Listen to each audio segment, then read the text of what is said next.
boa tarde. Obrigado por terem vindo aqui, pelo interesse. O debate da mostra Errol Morris, que começou no começo da semana, termina amanhã. Aqui do meu lado, Mariana Baltar, Paulo Henrique Fontenelle, Pedro Bucci. Vou falar, obrigado. Deixa eu só perguntar uma coisa, só para acho que é uma boa base aqui. Quem viu os filmes, tá? Já viu algum filme do Errol Morris? Então é uma boa base que a gente tem. Então, continuando, a nossa ideia aqui é que os três convidados façam uma fala inicial e que a gente possa, já que vocês estão aí também vendo os filmes e provavelmente tem comentários e coisas que a gente possa conversar depois e terminar mais ou menos no horário que a gente combinou aí por volta de 6h30. A gente combinou aqui mais ou menos, cada um fala uns 15 minutos. Eu passo a palavra ao Pedro Bucci para começar os trabalhos aí. Bom, gente, obrigado por terem me chamado para participar desse debate, porque eu acho que o Errol Morris é um cineasta muito interessante e muito propício para esse tipo de conversa, né? Bom, eu separei alguns pontos assim para levantar que eu acho que podem começar a servir para um começo de conversa. O primeiro deles é que eu acho que quando a gente vê um filme do Errol Morris, a gente nunca está muito confortável na plateia. A gente sempre se sente um pouco estranho, no mínimo. E isso é porque muitos documentários trabalham sempre numa zona muito confortável para todo mundo, para o diretor e para o espectador também. Ou trabalhando com assuntos conhecidos, ou trabalhando os assuntos, mesmo desconhecidos, de uma forma palatável, usando a construção do documentário de uma forma que seja, digamos assim, positiva, assim, num sentido geral. Assuntos também, a escolha dos temas, quer dizer, tem uma certa tendência muito forte no cinema, que é acreditar que os filmes bons só podem ser feitos a partir de coisas que os cineastas, de objetos que os cineastas amem, a partir de um amor do cineasta por aquilo. Isso tanto na ficção como no documentário. No documentário, isso de uma forma muito forte também. O que isso seria um problema imenso para o cinema. Quer dizer, o cinema nunca poderia falar de assuntos desconfortáveis, ou nunca poderia tratar das pessoas que não são amáveis, né, ou dos temas que não são amáveis. Claro que isso jogaria no cinema numa área totalmente infértil, provavelmente, né, e muito pouco interessante. E aí, de repente, quer dizer, o que eu acho que o Errol Morris tem é que ele tem amor pelo que ele filma, porque você vê que são temas que fascinam ele, né? Então e ele fala isso no documentário do Kevin MacDonald sobre o trabalho dele, né? E o fato dele ser um obsessivo e de ter um gosto pela investigação. Ele trabalhou 2 anos como detetive, né? Ele não sabia muito o que fazer, ele começou a estudar várias coisas, estudou música, tinha vários projetos, nenhum deles foi adiante. Ele era meio que um garoto meio perdido, assim. E o Werner Herzog teve um papel até muito importante. Quem viu aquele curta, incentivá-lo a fazer um filme. É muito legal. Mesmo na Masterclass aqui, o Herzog até hoje pensa muito igual dessa história de que não pode ter medo, não pode ficar esperando dinheiro, tem que sair e fazer. Tem que lembrar que quando o Errol Morris começa a fazer isso, não é tão fácil quanto hoje, né? Você partir para fazer um filme sem nenhum recurso financeiro, era mais caro e era mais difícil conseguir as coisas. Mas voltando um pouco àquela questão, né? O cinema precisaria ser sempre fruto de um objeto de uma relação de amor do cineasta pelos seus objetos, e isso não seria muito limitador, né? para os filmes, para o trabalho dos cineastas, e isso gera uma questão, ao mesmo tempo, como se aproximar de assuntos e de personagens que podem não ser nem um pouco agradáveis de serem filmados, e temas perturbadores. Assim. Isso vale muito, principalmente quando o McNamara, quando o Errol Morris se enfrenta, né, e coloca na frente da câmera dele personagens como McNamara, como oh meu Deus, deu branco desse último, Donald Rumsfeld, desse último, Rumsfeld, isso. E aí, enfim, isso é uma questão. E aí, de fato, outra coisa bastante interessante é que, quer dizer, para chegar um pouco a isso, né, antes os filmes anteriores do Errol Morris são não necessariamente sobre personagens assim, mas temas estranhos, né, e locais por onde cidades por onde ele se apaixonou muito pelo espaço também, pelo local. Então, quer dizer, o cinema do Errol Morris começa com uma relação de amor, assim, não só pelos personagens, não tanto pelos personagens, mas muito pelo assunto, pela excentricidade, pelas coisas diferentes, e principalmente pelo processo, eu acredito, pelo processo de estar descobrindo coisas, que é uma coisa muito, muito importante no documentário, que é o documentário que não é feito a partir de uma tese pré-concebida, mas a partir de uma coisa que se desenrola. Também, numa época em que o documentário era visto de uma forma muito purista,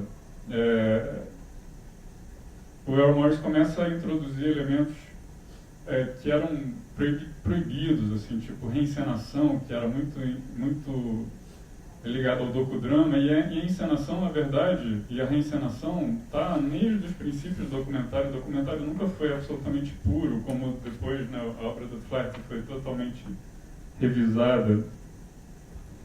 E o Errol Morris vai então ter uma evolução de uma obra, assim, que eu acho muito interessante, que é sempre numa zona longe do confortável, do que é confortável para o espectador ou para ele mesmo, né? Sempre se propondo alguns desafios bastante interessantes. Fazendo um paralelo, assim, os filmes do Errol Morris, eles estariam, em muitos casos, o que algumas pessoas chamam de talking heads, né? São basicamente fundamentados em entrevistas, né? Então ele está bastante longe do cinema direto, que é aquele cinema que a câmera está no espaço onde as coisas acontecem, supostamente invisível, mas a câmera está capturando coisas, né, ações cotidianas não, ele coloca o personagem em frente à câmera numa situação bastante específica. E o filme nasce a partir de conversas, né? Nesse sentido, é muito parecido, por exemplo, com o cinema do Eduardo Coutinho. Apesar do Coutinho odiar o Errol Morris, não gostava muito do cinema do Errol Morris, mas ele ia ver todos os filmes. É engraçado, porque ele estava sempre lá vendo os filmes do Errol Morris, e é engraçado isso. E no fundo, são filmes em que são cineastas que sabem arrancar histórias de pessoas, de seus entrevistados, sabem arrancar narrativas, sabem fazer com que eles contem histórias. Quer dizer, é claro que eles escolhem personagens que sabem contar histórias e, além disso, eles sabem fazer com que esses personagens contem histórias, né? Mas são métodos e são cinemas que resultam em coisas completamente diferentes, né?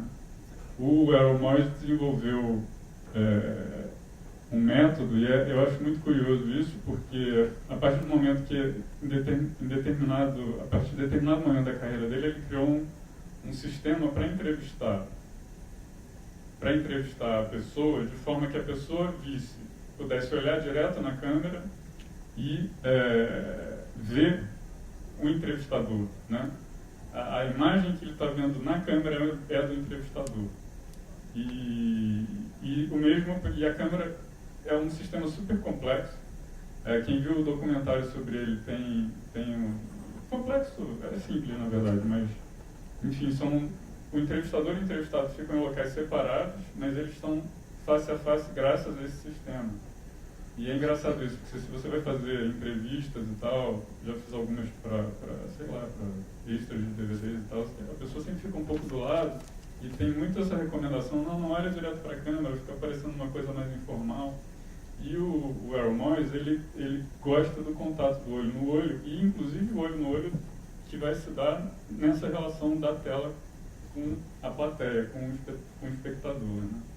Então, muitas vezes, nós estamos frente a frente, olhando cara a cara com personagens, estamos diante de personagens e ouvindo, né, como se estivéssemos conversando diretamente com personagens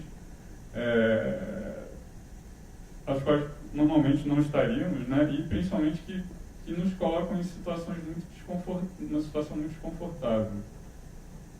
Quem é esse cara? O que esse cara fez? O que esse cara está falando? Ao mesmo tempo, o que é muito importante, que eu acho que é uma questão muito forte do cinema do Errol Morris, é o seguinte, que e principalmente no Mr. Death, né, e também no filme do McNamara, são dois filmes muito fortes em relação a isso, que o mal não é uma produção exterior, né? A gente nas nossas narrativas, em muitas narrativas, a gente quer acreditar que o mal vem de fora, né? Que o mal é uma produção exterior ao homem e a gente vai ver nos filmes da Errol Morris que não, né? Não, evidentemente não, né? Que o mal é uma produção humana, né? O mal é humano.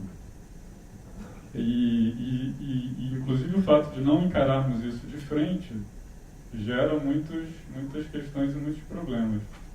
E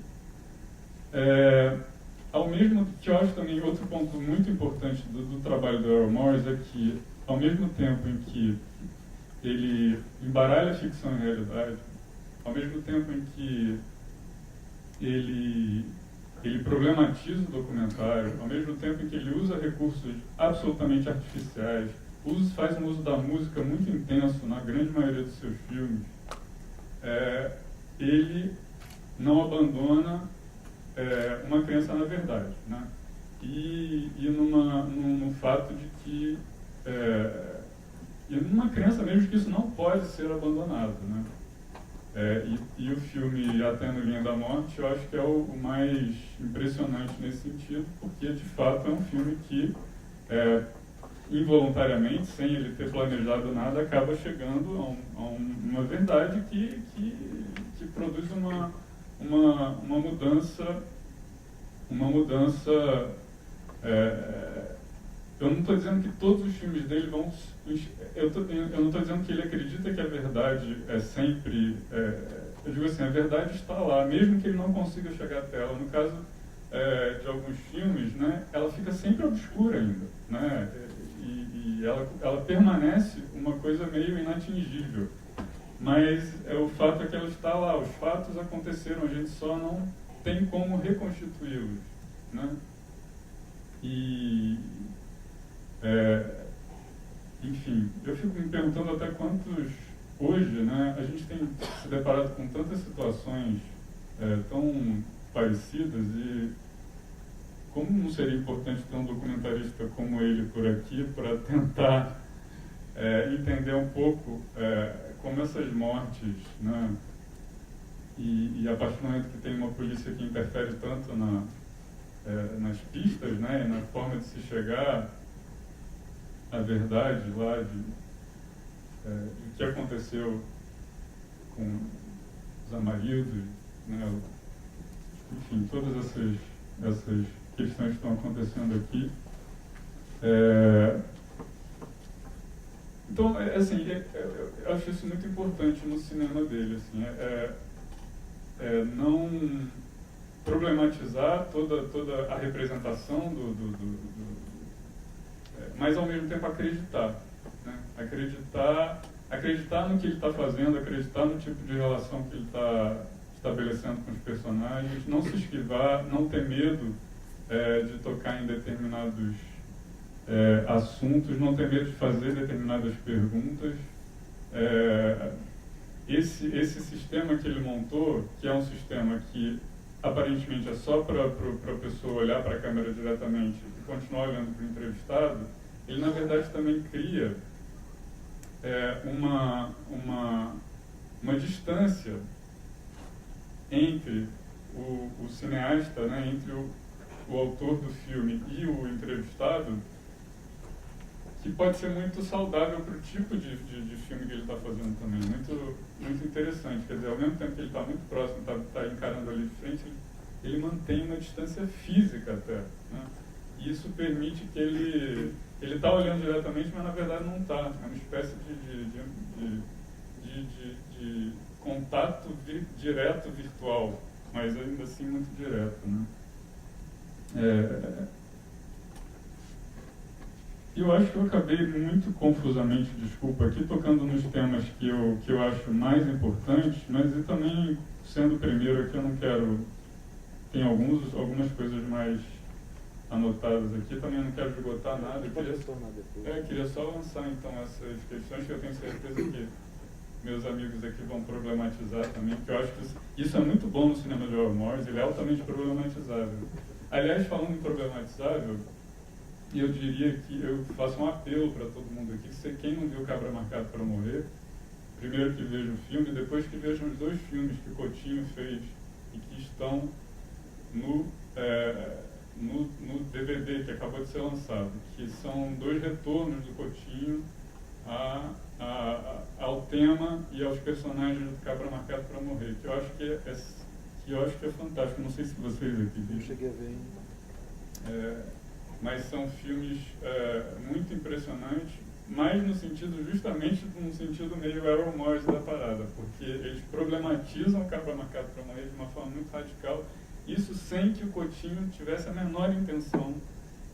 Ele está aí visivelmente para reencontrar amigos e de repente o que vem à tona é uma espécie de avalanche e que lamentavelmente são 2 filmes que pedem Cabra Marcado para Morrer 2 e que infelizmente ele não está mais aqui para fazer, mas quem sabe alguém pega essa tarefa. Mas eu acho que são 2 filmes fundamentais e eu fico meio com pena de que eles estejam meio relegados ao extra de DVD, porque eles são muito mais do que isso, né? Enfim.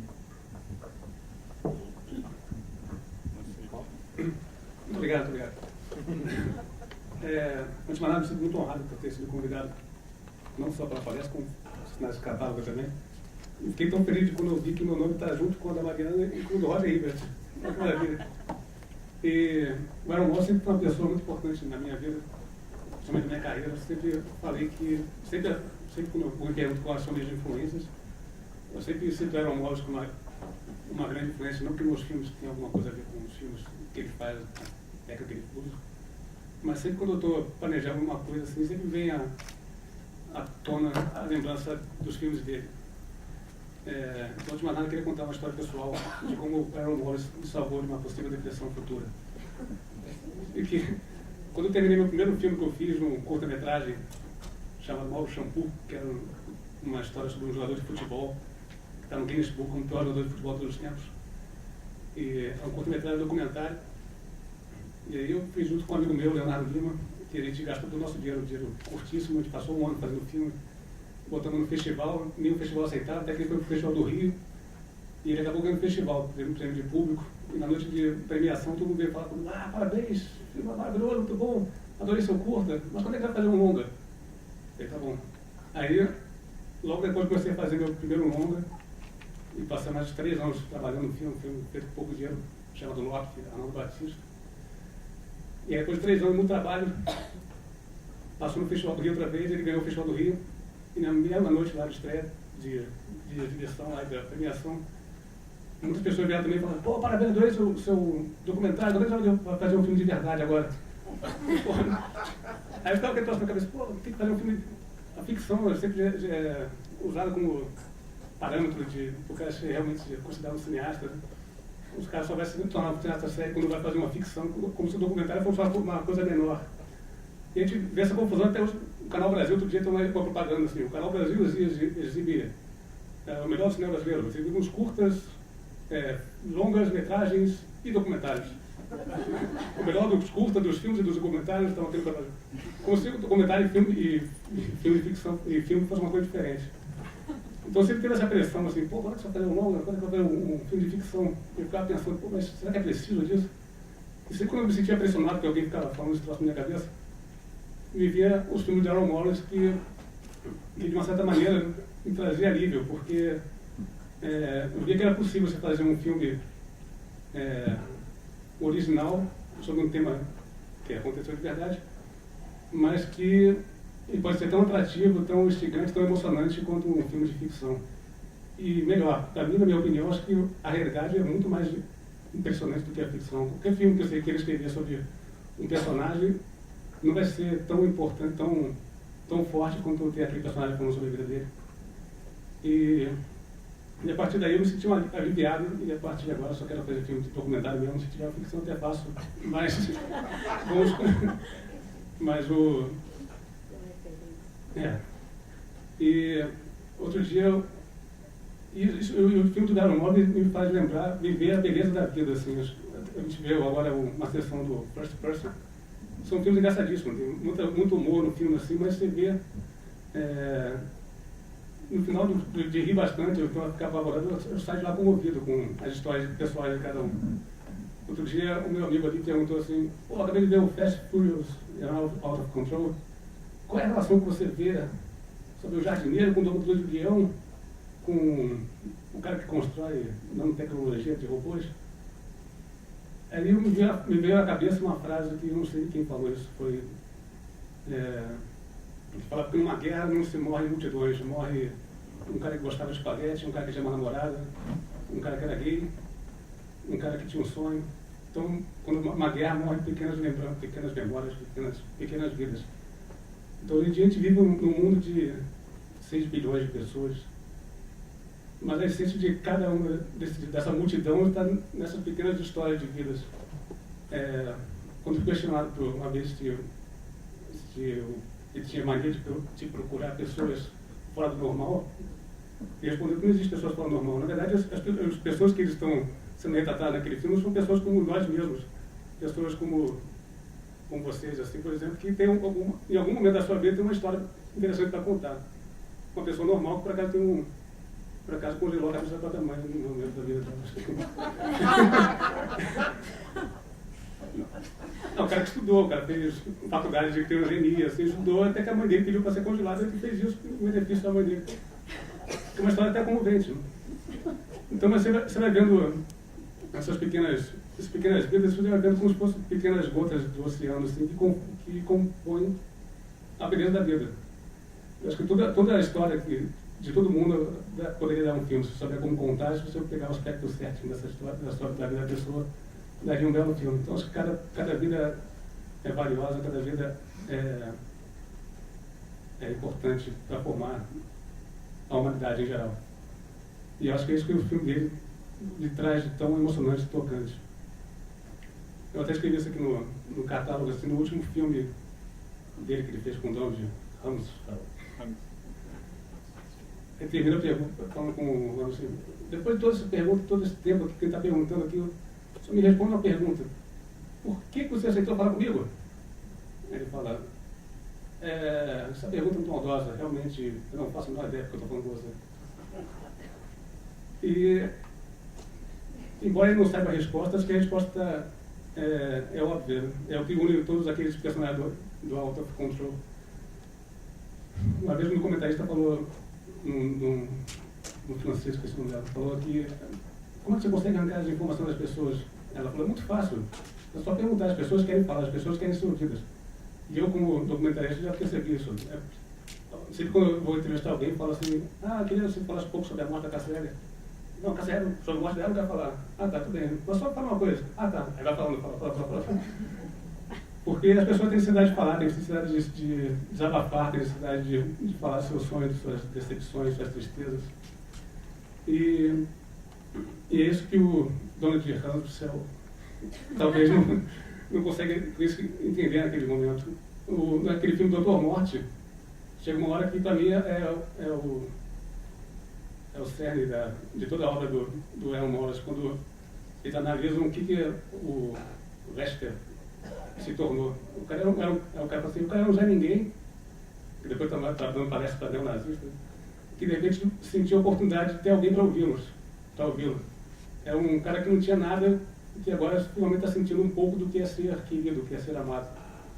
Então acho que todos os personagens do Errol Morris, no fundo, querem ser amados. Eu acho que a cerne, o tema central da obra do Errol Morris, na minha opinião, é a necessidade humana de ser ouvido, de ser amado. De ser ouvido seja por aceitação, seja por querer compartilhar um sonho, querer compartilhar um sentimento. Mas, acima de tudo, eu acho que o tema central da obra do Errol Morris, para mim, é o amor. E eu acho que é isso. Depois respondo mais perguntas. Bom, obrigada. Bom, gente, queria começar agradecendo estar aqui também.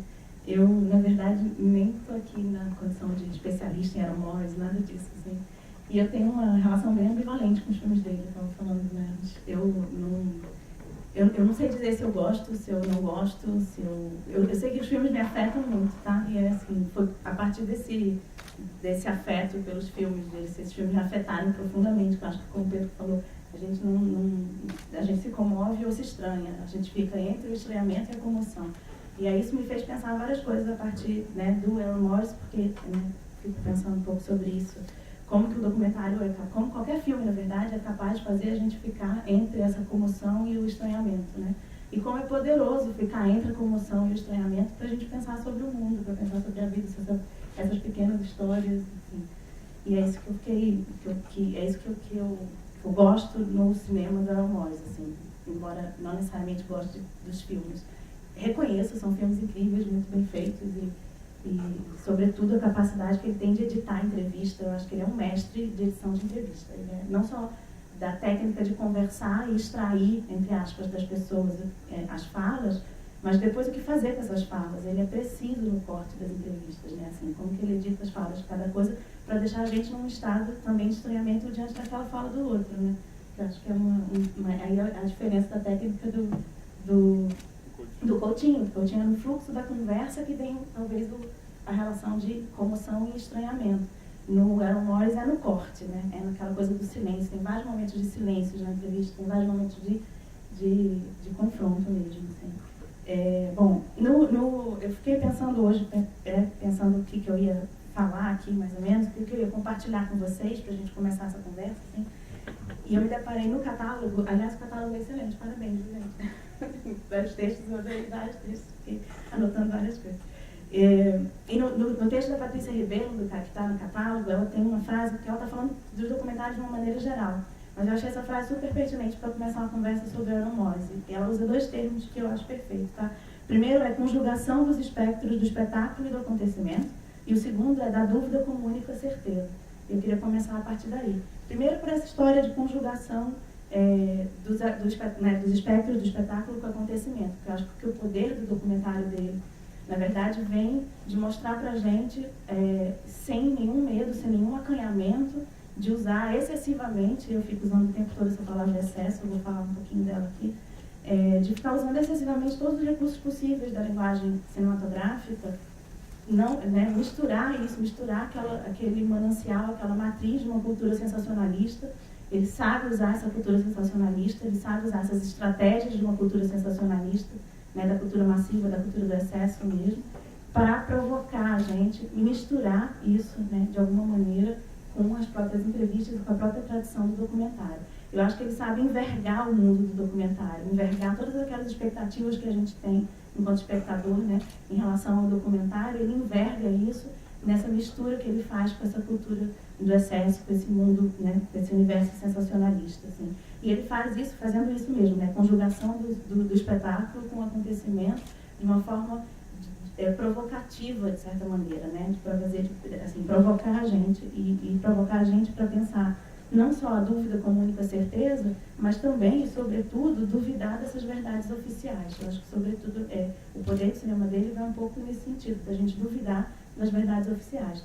Na Tênue da Morte, isso é óbvio, né? Enfim, da verdade oficial do jurídico, né? No procedimento operacional padrão, aquela verdade oficial do lugar do exército norte-americano, né? E do valor, né? dos militares, enfim, valor dos soldados, enfim. Então, acho que isso é o lugar do poder, assim, dele, né? E é um poder que vem por conjugar essas duas coisas, por conjugar essa matriz da entrevista, que é uma matriz tradicional do documentário.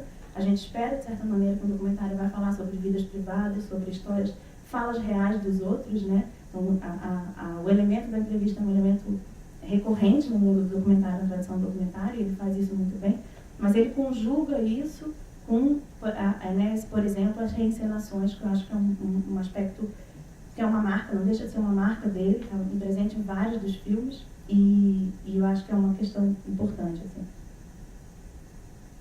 Como eu falei, ele não tem medo de usar excessivamente nenhum desses elementos, né, para poder provocar efeitos dramáticos, intensificadores, né, intensificar mesmo, e de certa maneira provocar um choque mesmo. Eu acho que a questão do choque é importante. Por isso que quando a gente fala, na mesa a gente falou um pouco disso, né, a gente usou termos de comoção, né, tocante e mesmo estranhamento, né. Então, usar esses termos, né, usar essas sensações de comoção, né, e de estranhamento não são à toa. Eu acho que é um pouco intensificar o próprio choque da gente, espectador, diante daquelas falas e diante daqueles acontecimentos, de uma maneira para abalar um pouquinho essa ideia de certeza da normalidade.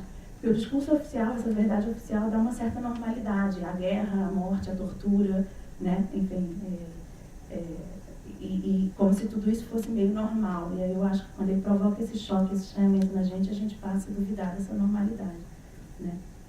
E experimentar uma sensação de que, assim, guerra, tortura, morte não são cotidianos, são corriqueiros nesse mundo, mas não são normais, né? Não são morte violenta, né? Essa morte institucionalizada, né? Que a gente vê todos os dias, né? E eu acho que, nesse sentido, ele vai usar o excesso, esse elemento que eu estou, né, chamando de excesso, como o elemento que vai mapear vai provocar esse choque, de certa maneira, né? Eu acho que isso é fundamental, assim. Além de uma marca dele, que eu fiquei pensando nessa coisa das entrevistas precisamente editadas, assim, né, bem manejadas, ele sabe manipular muito bem, manipular no bom sentido, muito bem o material dele, né. Eu fico pensando nas reencenações, não só existir reencenações, que eu acho que é importante, porque, né, recupera essa tradição do documentário desde lá, dos anos 30, quando se institucionaliza o documentário. O que se existe era no Flight, na escola britânica, são reencenações, né. Mas naquele, né, a partir mais ou menos dos anos 50, 60, 70, assim, essa ideia de reencenação para o mundo do documentário passa a ser uma coisa não bem vista. E o Errol Morris, depois, né, já no final dos anos 70, mas assim, principalmente ao longo dos anos 80, ele já faz não, é possível fazer reencenação no mundo do documentário, e isso é potente, né? Mas eu fico pensando na forma como ele constrói as reencenações. Eu acho que isso que me chama a atenção. Ele constrói as reencenações como grandes espetáculos sensacionalistas, e é o poder do sensacionalismo para provocar o choque da gente, né? Não é o sensacionalismo como tema, porque isso está lá, está no tabloide, por exemplo, né? É o sensacionalismo como estratégia para provocar o espectador, para provocar um certo engajamento do espectador. Engajamento não só pela comoção, mas engajamento também pelo estranhamento. Quando a gente se estranha, a gente está engajado também, não é só pelo amor, mas também é pelo estranhamento, né? Então, eu acho que a forma como ele usa as reencenações, ele produz as reencenações como efeitos dramáticos mesmo. Então, o uso da música, né, a música muito intensa, muito intensificando, assim, em certos momentos. O uso, e aí eu fiquei particularmente pensando assim, no quase uso exagerado, excessivo, né? A importância do excesso aqui. Excesso não é uma coisa ruim, excesso é um poder, na verdade. A gente vê isso muito claramente nos filmes dele. O uso, por exemplo, do slow motion. Eu fiquei pensando em dois filmes que eu particularmente gosto muito, né, que me afetam muito, que é A Tênue da Morte e O Procedimento Operacional Padrão. Nesses dois filmes, na Tênue da Morte, você tem pelo menos 3 momentos de slow motion, sabe? que é aquela coisa de desaceleração do tempo mesmo, assim, da gente se estranhar pela desaceleração, né? Ficar em suspense, assim, ficar, se anormalizar um pouco, desculpa o neologismo, assim, sair do normal do tempo, né? Do milkshake vocês viram o filme, né? Assim, tem 3 momentos em que aquilo se repete, aquele milkshake jogado de chocolate, jogado fora, assim. Então, usar esse milkshake jogado fora em slow motion tem um poder de estranhamento na gente dentro daquele fluxo daquela história toda. Parece um supérfluo, assim, mas que tem um efeito dramático importante. Assim. Isso, nesse momento. No caso do Procedimento Operacional Padrão, que é um filme que fala muito sobre, obviamente, o que ele está reencenando são cenas de tortura que tiveram suas imagens verdadeiras circuladas pelo mundo, de determinada, né, maneira, por as cenas da tortura de Abu Ghraib, né? E ele reencena essas torturas de uma maneira estilística bastante excessiva, com uma luz que lembra uma luz de filme de horror, né? E usando muito slow motion, usando muito essa desaceleração. Tem um momento que para mim é muito forte, que é o momento da tortura de um dos torturados que acabou morrendo, que é um slow motion do sangue do nariz, assim, caindo e faz quase um splash no chão. E aí esse som é um som hiperrealista, né? Um som que é manipulado para aparecer, para ocupar a sala quando a gente vê o filme.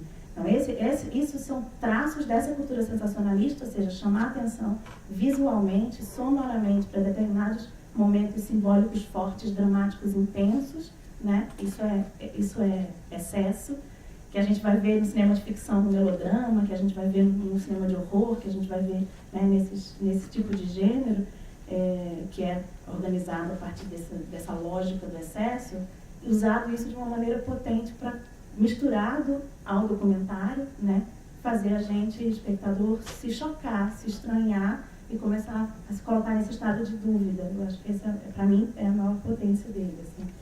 E aí eu fico pensando que esse slow motion é quase, esse slow motion, esse desenho do som, o papel da música em todos os filmes dele acaba sendo uma marca, assim, né, acentuando mesmo, é quase que uma materialização do efeito estratégico desse excesso, assim. Fiquei pensando sobre isso, de compartilhar com vocês, esse poder do excesso para engajar a gente e afetar a gente, né, afetar o espectador, né, diante daquilo, assim. E, de certa maneira, reforçar essa ideia de duvidar dessas certezas oficiais, né. Eu acho que é um deslocamento super produtivo que ele acaba fazendo. Porque, no fundo, se a gente vai pensar, a cultura do sensacionalismo é meio para reforçar a moral oficial, o discurso oficial. E ele acaba usando a estratégia e deslocando do lugar que quer falar. Né? Fiquei pensando, sobretudo, nesses 2 filmes, que são, para mim, os preferidos. Tá? Que é Tem no Linha da Morte e o Procedimento Operacional Padrão. Então, acho que pensar um pouquinho isso, né, a dúvida, né, colocar a gente em dúvida dessa certeza jurídica, dessa certeza militar, ou de quem são esses heróis, quais são essas verdades, quais são essas histórias de vida, assim, e se estranhar. Eu acho que ele acaba sendo político nessa incorporação, e eu acho que ele acaba sendo mais documentário ainda, quando vai trabalhando com esse diálogo, com essa matriz, que teoricamente é matriz do excesso, assim, né? As estratégias estéticas do excesso, que teoricamente não são do mundo do documentário. Né? Quando a gente começa a ver documentário é cheio de excesso, né? Isso aí já é outro papo. Acho que é assim, começar a gente pensar um pouco sobre isso, assim, como que diante desses filmes, a gente, enquanto espectador, esses termos vêm: choque, estranhamento, comoção, né? Riso. Então, esse fluxo de emoções, assim, diante dessas histórias e por que o filme está me levando a essas sensações, né? E aí eu acho que o diálogo dele com o excesso é um pouco nesse caminho. O diálogo do excesso como estratégia é convidar essas emoções, né? A gente andar com essas emoções, fluir com essas emoções, né? E é claro que ele vai fazer isso mais obviamente nas reencenações, né? Porque as reencenações acabam sendo um grande símbolo desse convite, né? Eu acho que eu tinha pensado um monte de coisa mais calminha para falar. Eu acho que a gente pode começar por aí, né? Conversar um pouquinho e depois vai. Eu até queria falar um negócio que eu esqueci.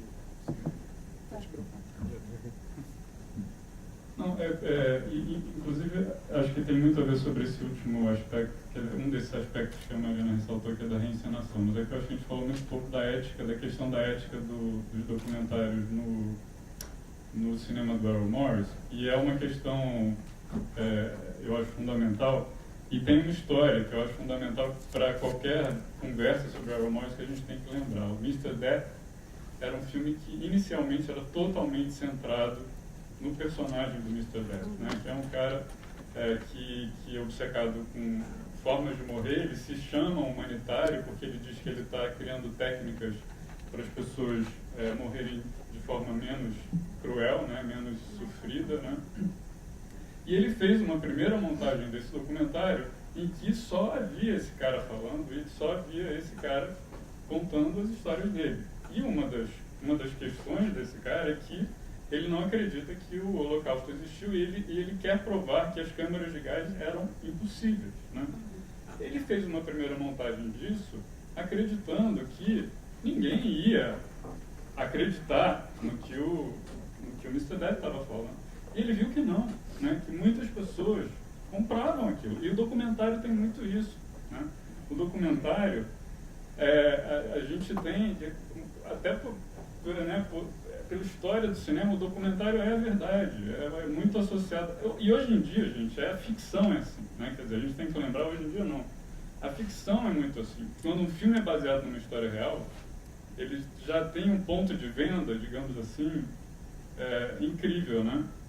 E isso é muito forte hoje. Outro dia, há um tempo até eu fui ver Cavalo de Guerra do Spielberg, tinham duas pessoas conversando atrás e terminou o filme e ele falou, é baseado numa história real. Eu falei, gente, o filme é a história de um cavalo. É baseado na autobiografia. Claro, é passado na Segunda Guerra e tal, mas enfim, né? Qualquer filme hoje é inspirado numa história real. Mas assim, a grande questão é, ele quando ele viu esse tipo de resultado que o filme dele estava provocando, né? Ele remontou o filme com as provas que existem, mais do que suficientes e evidentes, de que as câmeras de gás existiram. E os outros depoimentos também, né? E incluiu depoimentos de outras pessoas. Quer dizer, ele teve que alterar o filme dele em relação a isso. E aí eu me pergunto também se essa questão da reencenação ser tão exagerada, né, não é uma forma de ressaltar isso. Olha, gente, isso aqui é uma reencenação, eu não estava lá, eu estou recriando. Então esse milkshake que cai de uma forma super exagerada é um pouco isso, né? A gente não tem digamos, uma didática de imagem, né?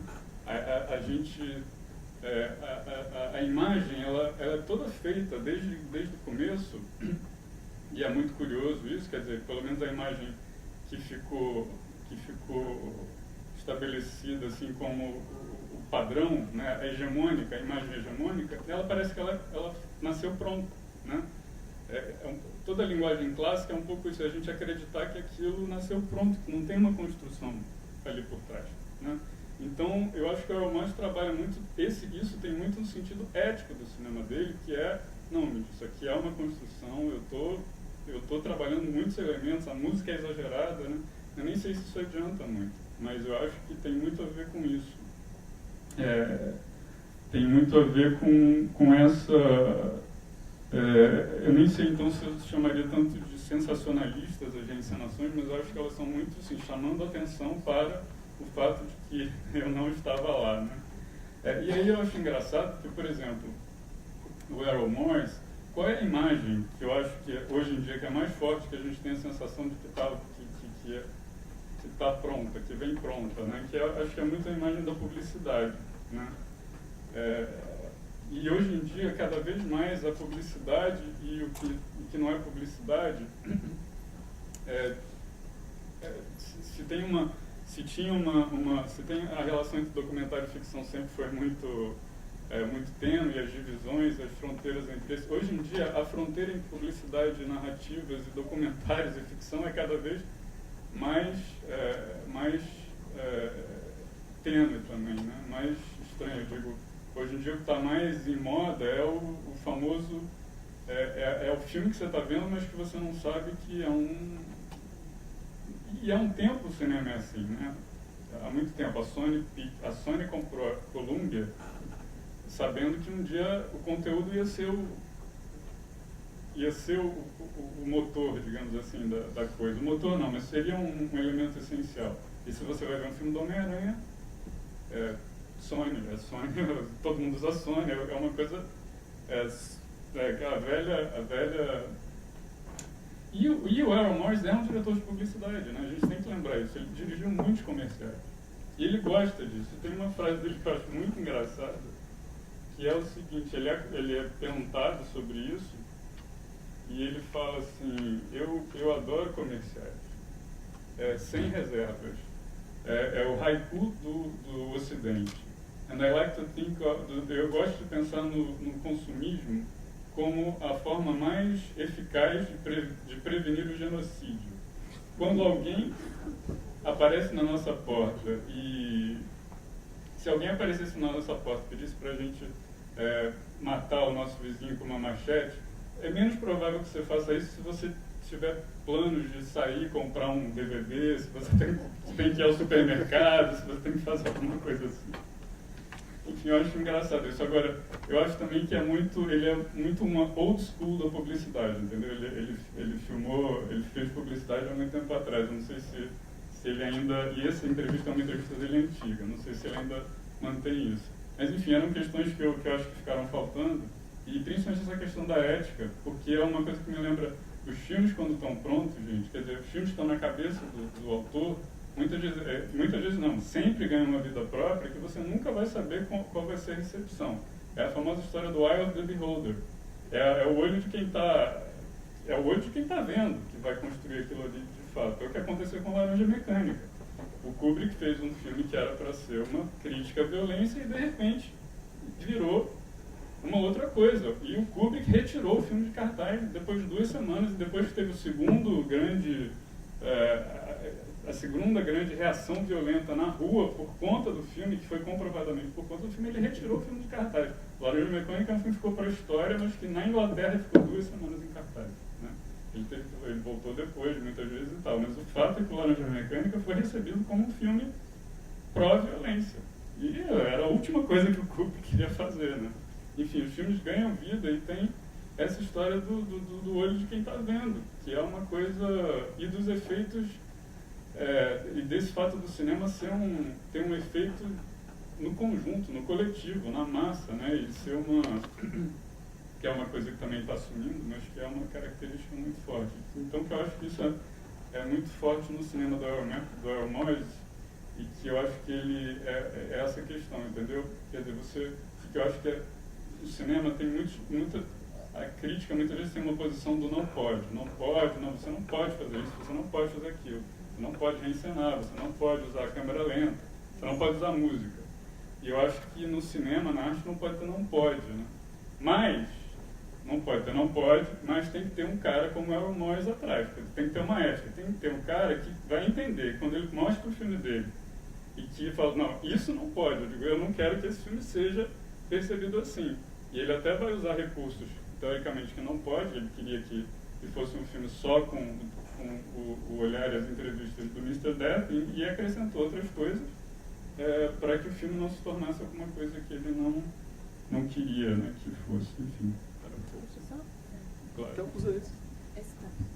Não, é só para esclarecer, assim, foi bom ter falado isso, Pedro, porque, na verdade, eu acho importante isso mesmo que você ressaltou. As reencenações dele são muito marcadas, a gente sabe exatamente quando é reencenação, principalmente no procedimento, assim, no procedimento de operação padrão, a gente sabe exatamente o que é a reencenação, o que é a foto, né, o que era a foto, o que foi a foto das estruturas, o que são os depoimentos. A gente sabe o lugar de cada coisa, né, então, de alguma maneira, essa mistura toda é muito organizada. E ele acredita que o espectador dele vai reconhecer tudo isso, né, vai reconhecer todas as referências. Então, como eu estava falando, eu não acho que as reencenações são sensacionalistas, eu acho que a estratégia estética delas, né, elas recuperam estratégias sensacionalistas. Assim, o sensacionalismo ele não é um tipo de jornalismo só, o sensacionalismo não é um tipo de narrativa, é um tipo de estratégia, né, de construir a coisa de uma maneira a provocar determinadas reações de choque, de comoção, E essa construção é exagerada, enfim, é uma coisa, né? E aí ele faz isso verdade, sem medo de fazer isso, que eu acho que é importante. Não, isso tem que é estratégico. E é uma paixão dele. Ele fez o tabloide, mas ele declara nas entrevistas que ele sempre amou os tabloides e que ele sempre tirou os temas dos filmes dele das páginas de jornal, né? E eu acho mais importante ainda é que, assim, não só ele retirou, ele ama essa estratégia, mas ele confia que o público dele vai reconhecer, o público dele é versado nesse universo. Assim, ele está querendo falar, ele confia nisso, ele está querendo falar para esse público, entre aspas, esse público médio também, quer dizer, o público de uma maneira geral, então, que conhece essa linguagem, que cresceu com essa linguagem, e, portanto, vai perceber, através dessa linguagem, vai se afetar por essa linguagem, então vai ter o efeito ético, que eu acho que ele está querendo, o efeito político mesmo, ele está querendo de causar um estranhamento numa linguagem que parece tão familiar para você, né? Então, acho que esse poder que eu estava falando, esse poder estratégico do diálogo que ele faz com esse universo, né? O poder político disso. Do Mr. Death, que ele apresentou o filme pela primeira vez no Festival de Nova York, e a Janet Maslin, que é a crítica do New York Times, aí falou, pô, mas como você encontrou esse personagem? Ele falou, no seu jornal. Foi a primeira página, inclusive.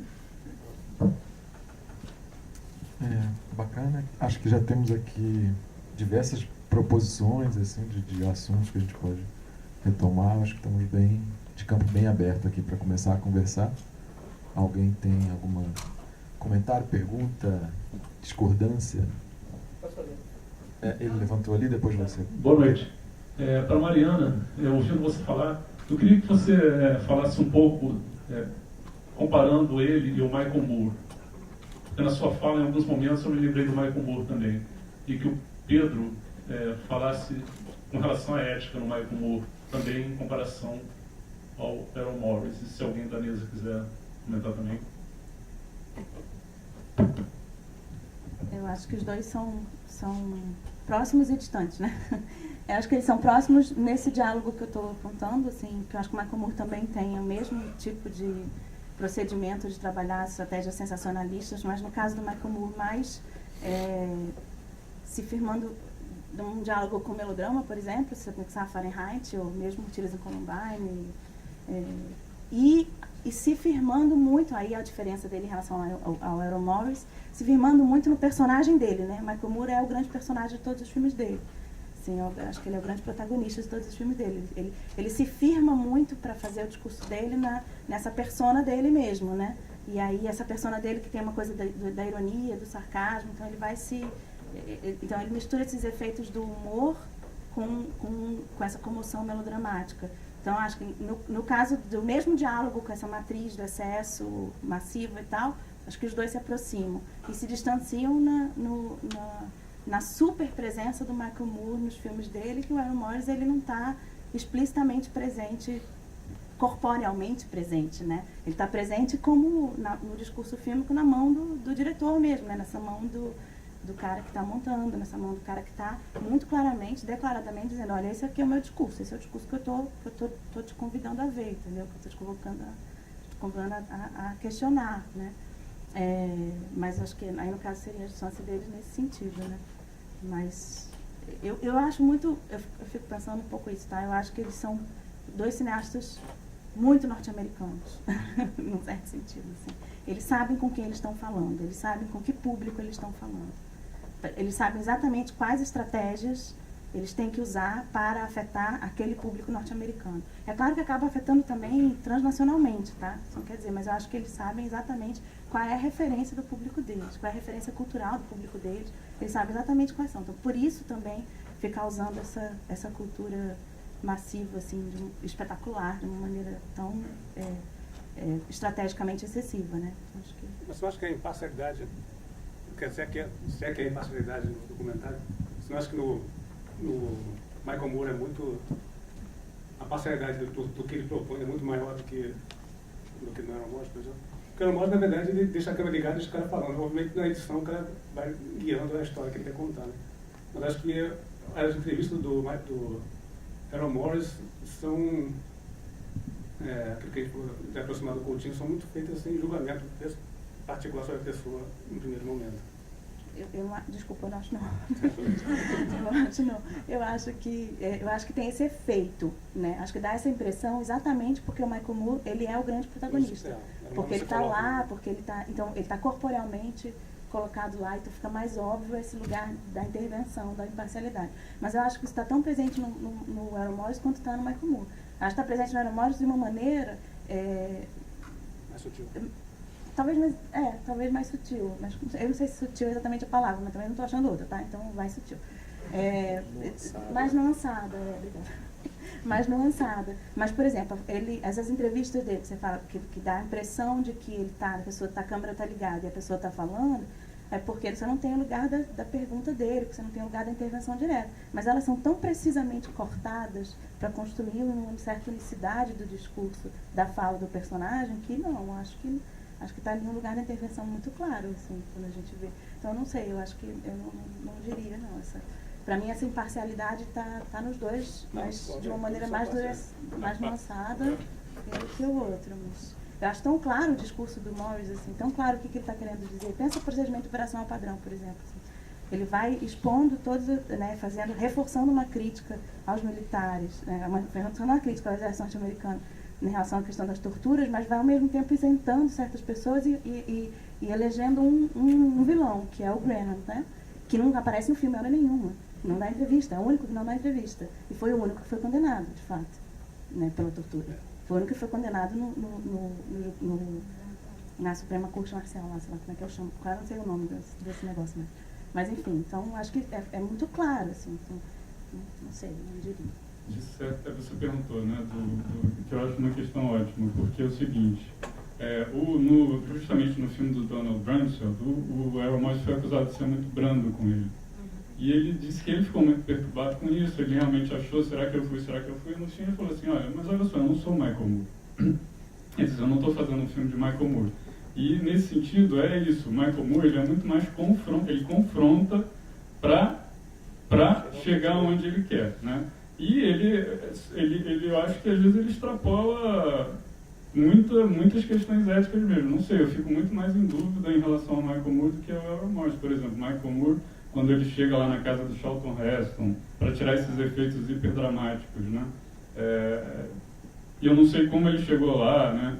Com que estratégia ele chegou lá, mas ele chega lá, começa a entrevistar o Charlton Heston, que é da Associação de rifles, né? Que defende a posse de armas por qualquer cidadão e tal, e leva a foto de uma garotinha que morreu, né?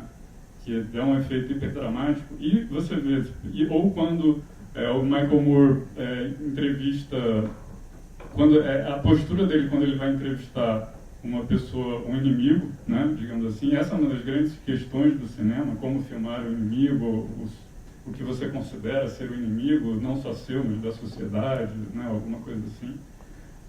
E quando ele vai entrevistar alguém que é amigo do que ele pretende fazer, quer dizer, a postura dele é tão claramente diferente, ele tem uma agenda política muito definida, o Michael Moore.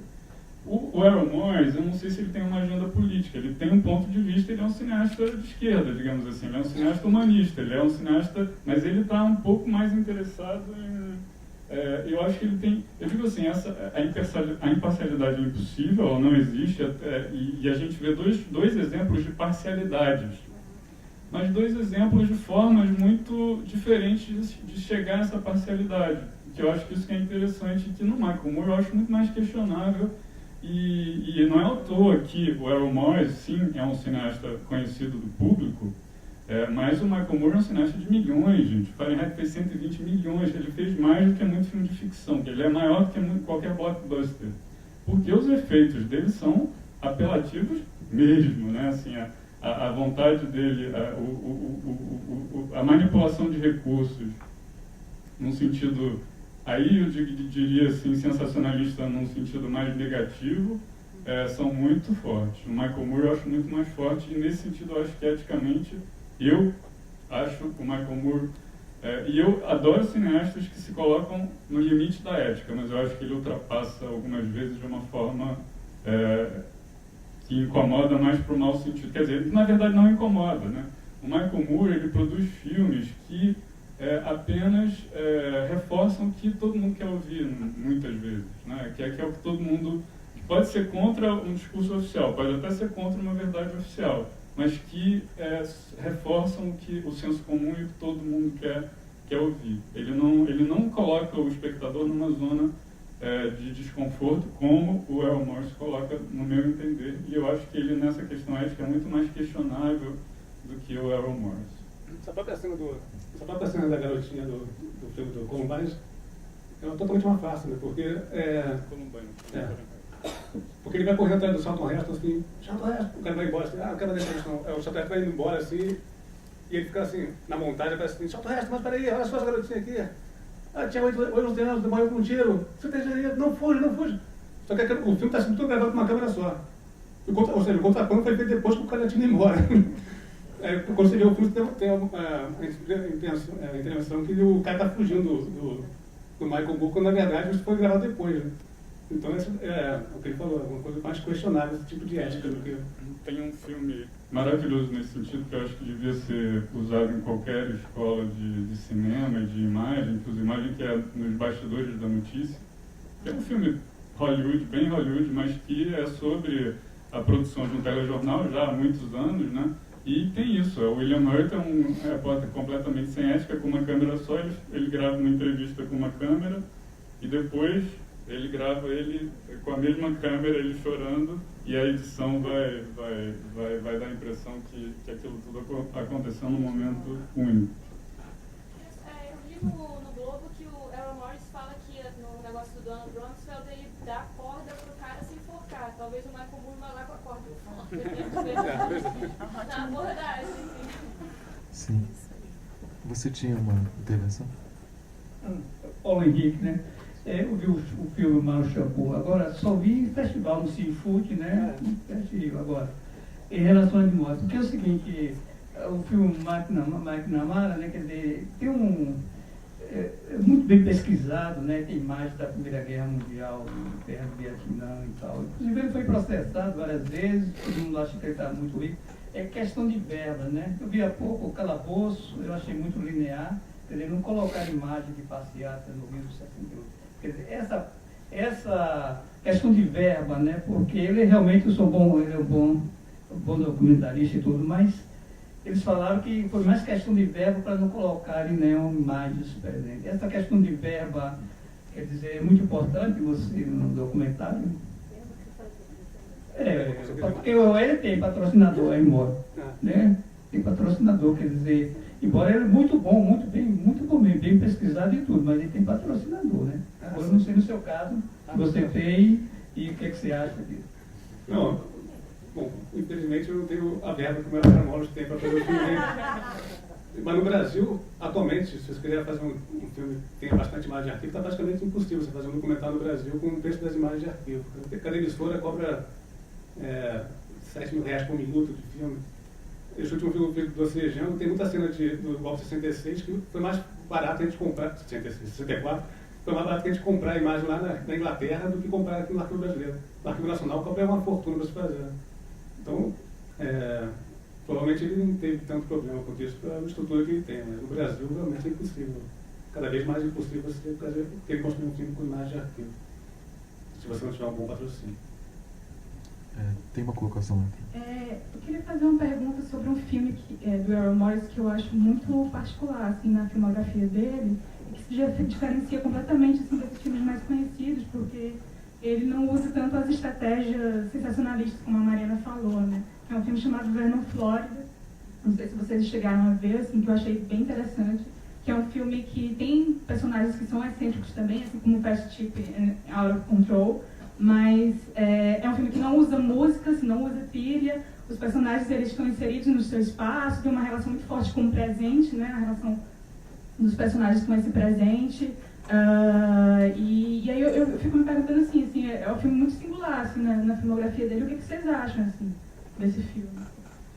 Gente, eu não vi o Vernon, Flórida, mas eu acabei de ver sobre o Pet Sematary, que é o segundo filme dele. O Vernon, que é o primeiro filme dele, o Vernon é o segundo, né?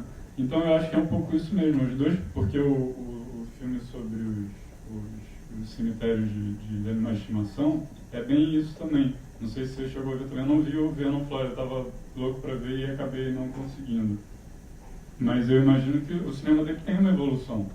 Ele começa muito, e são esses elementos que a gente falou vão sendo absorvidos depois, e na verdade o cinema dele é sempre muito diferente, né? Eu acho que os filmes não se parecem muito. Talvez o do McNamara com o Donald Rumsfeld se pareçam, mas o Tabloide é uma surpresa e o tipo de história, o tipo de recurso que ele vai usar é muito diferente e principalmente, quer dizer, mantendo, né, as características dele sempre.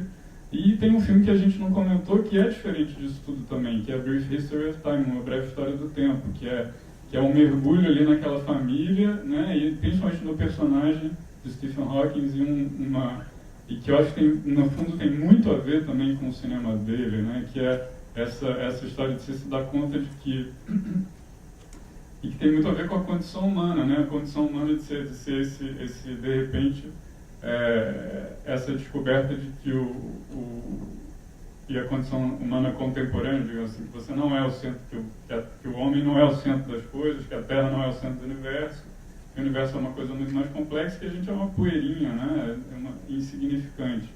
Mas o fato é que o cinema dele tem uma evolução, e esses dois primeiros filmes realmente, quer dizer, eu não vi o Vernon Florida, mas pelo que você descreveu, ele é muito parecido com o Heaven's Gate, o Gates of Heaven, né? Heaven's Gate é o filminho, o Gates of Heaven. Que é também um filme muito baseado naquele local, né, naquela cidade, nas pessoas que vivem ali. Nesse caso muito particular, teve uma disputa ali pela construção de um cemitério de animais de estimação. Mas isso é para dizer isso, assim, o cinema dele começa muito assim, né? E também isso não tem música. A única música que tem é quando o personagem toca a música. Então não é para dizer que o cinema dele não é estático, né? Ele se movimenta, ele evoluiu bastante também, que ele evoluiu, ele se modificou ao longo da carreira dele também. Tem duas coisas também, assim, só para, desculpa me meter, só para complementar que o Vernon Florida não era o filme que ele queria fazer, na realidade. Esse filme era sobre as amputações voluntárias que aconteciam nessa cidade recorrentemente, que as pessoas queriam trocar por seguro-saúde. Só que ele foi com a equipe para a cidade para filmar, e as pessoas atropelaram o diretor de fotografia, ameaçaram o Errol Morris de morte diversas vezes. Então ele simplesmente decidiu fazer um filme sobre aquela cidade, sobre aqueles personagens. Mas não era a ideia dele. E o A Brief History of Time é a ideia de um produtor chamado Gordon Friedman. Então não é um filme idealizado pelo Errol Morris, foi convidado a dirigir. Talvez, não tenho certeza, mas talvez ele tenha tido uma orientação, um direcionamento de como fazer a coisa além da evolução do cinema dele, que o Pedro tem toda razão. Foi mal. Não, nunca mais não falo nada. Você acabou de falar o que eu ia falar. Você acabou de contar o que eu ia falar. Mas aí, ele foi fazer um filme de um tema, começou a receber ameaça de morte, não conseguiu, então ele resolveu simplesmente filmar aquelas pessoas daquela cidade vivendo suas vidas normais e falando seus pensamentos. E ele conseguiu juntar as histórias misturando, e aí você vê cada coisa estranha que acontece na cabeça de uma pessoa. Né? Então você, aquela história de que de perto todo mundo não é normal. Né? Talvez se escolher as falas mais interessantes de nós aqui, seria um filme totalmente louco de Errol Morris. Não, é isso mesmo. Alguém tem alguma outra colocação, intervenção? João, pode ser. Eu não sei se está no catálogo que eu não li, mas assim, qual é a recepção dele nos Estados Unidos? Ele é um cineasta assim, cult, ele já teve uma penetração maior assim, no público, e estava aqui pensando, não sei se vou saber se formular, mas essa questão da verdade no documentário. Eu acho que ela está ligada assim, à postura que o cineasta tem, e está ligada ao público que está vendo isso. Eu acho que assim, existe um público que, não sei, um público que vê da pena, por exemplo. Eu acho que é muito facilmente compra um ponto de vista ou uma ideia, ou eu tenho essa impressão. Existe um público mais sofisticado que vai questionar aquilo que está sendo mostrado. Né? Assim, não sei se vocês gostariam de falar sobre isso. E assim, o Pedro, eu acho que falou do 120 milhões, né, do Michael Moore, né? Me dá a impressão que o Michael Moore é um cara, assim, não sei se é isso, mas me dá a impressão que o Michael Moore é um cara que ele quer atingir mais esse público do Datena, lá nos Estados Unidos. E de repente o Arrow quer atingir mais um público assim, universitário, um público mais sofisticado. Eu não sei se... certamente o Michael Moore quer falar para muitos, né? Quer falar para... não sei, o Errol Morris, eu não sei se ele está tão preocupado com isso, mas de fato é um pouco isso. O Errol Morris é um cineasta muito mais cult, digamos assim, quer dizer, ele tem alguma... ele é um documentarista reconhecido e firmado, né, no seu terreno nos Estados Unidos. Ele tem seus filmes distribuídos, o que para documentário é uma raridade, mas ele não é um cineasta de grande público. Mas os filmes dele são distribuídos, ele consegue. E o Michael Moore tem essa extensão muito maior.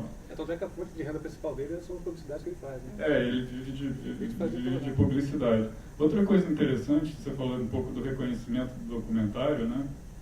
Por exemplo, os grandes festivais internacionais de cinema, Cannes, Veneza e Berlim, não aceitavam, muito raramente aceitam documentários em competição. A competição sempre foi o lugar da ficção. No máximo passavam 1 ou 2 documentários fora de competição, em sessões especiais. Houve exceções, o Louis Malle lá atrás, que até ganhou a Palma de Ouro, o Louis Malle com o Jacques Cousteau.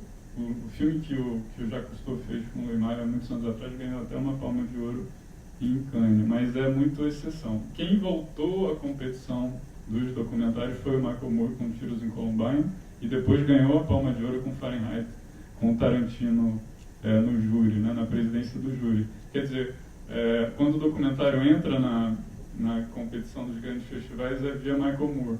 O Errol Morris sempre até passava, mas passava naquele nichozinho ali especial. Depois o Errol Morris passou, depois que o Michael Moore abriu a porteira, o Errol Morris passou a competir também. O procedimento operacional padrão competiu em Berlim, passou na competição principal. Mas tem muito isso, essa coisa curiosa, né? Porque se nesses grandes festivais a competição é o lugar da ficção, por que 1 ou 2, às vezes, conseguem furar esse bloqueio? E o Michael Moore, mesmo, do jeito do cinema que ele faz, é o tipo de filme que os júris, como a gente sabe que os júris são sempre composições muito complexas, de cabeças muito diferentes, os filmes que tendem a ser, digamos, conciliadores, levam os prêmios, né? E, claro, toda vez que ele participou, ele ganhou um prêmio. Tiros em Columbine ganhou um prêmio especial e o Fahrenheit ganhou a Palma de Ouro, inclusive. Acho que é um dos poucos documentaristas que tem uma Palma de Ouro, e o Errol Morris, por exemplo, não tem. Os dois ganharam Oscar, né? Ganhou. Os dois ganharam Oscar. Em relação ao Oscar, uma coisa interessante do Oscar é que tendo a ideia da morte, ele foi recusado no Oscar, né? Quando ele foi exibido, ele foi considerado para o Oscar, foi recusado porque avaliado como se fosse uma obra de ficção, devido à quantidade de encenações do uso da trilha sonora. Então, acho que depois, em 2001, que ele conseguiu fazer justiça a ele e dar o Oscar como máquina morta. Mas